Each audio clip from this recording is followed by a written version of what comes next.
حضرت مولانا سید عطا اللہ شاہ بخاری ہندوستان میں رامپور جیل میں تھے۔ جیل میں انہیں اناج دیا گیا کہ ان کا آٹا پیسو۔ کہا گیا عطا اللہ تم باغی ہو اس لیے تمہاری یہی سزا ہے کہ تم آج چکی پیسو۔ حضرت عطا اللہ شاہ بخاری رحمۃ اللہ علیہ فرماتے ہیں کہ مجھے مزہ آیا، میں نے رومال اتار کر رکھ دیا، وضو کر کے بسم اللہ پڑھ کر میں نے چکی بھی پیسنی شروع کر دی اور ساتھ میں سورہ یاسین کی تلاوت بھی شروع کر دی۔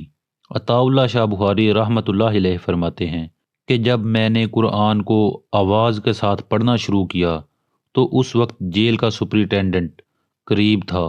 وہ نکل کر آیا اور قریب آ کر روتا ہوا کھڑا ہو گیا اور جیل کا دروازہ کھلوا دیا۔ کہنے لگا عطا اللہ تجھے تیری نبی کی قسم بس کر، اگر تو نے 2 آیتیں اور پڑھ لی تو میرا جگر پھٹ جائے گا۔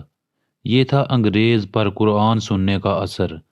اللہ حضرت مولانا سید عطا اللہ شاہ بخاری رحمۃ اللہ علیہ کی قبر کو نور سے منور فرما دے، آمین یا رب العالمین۔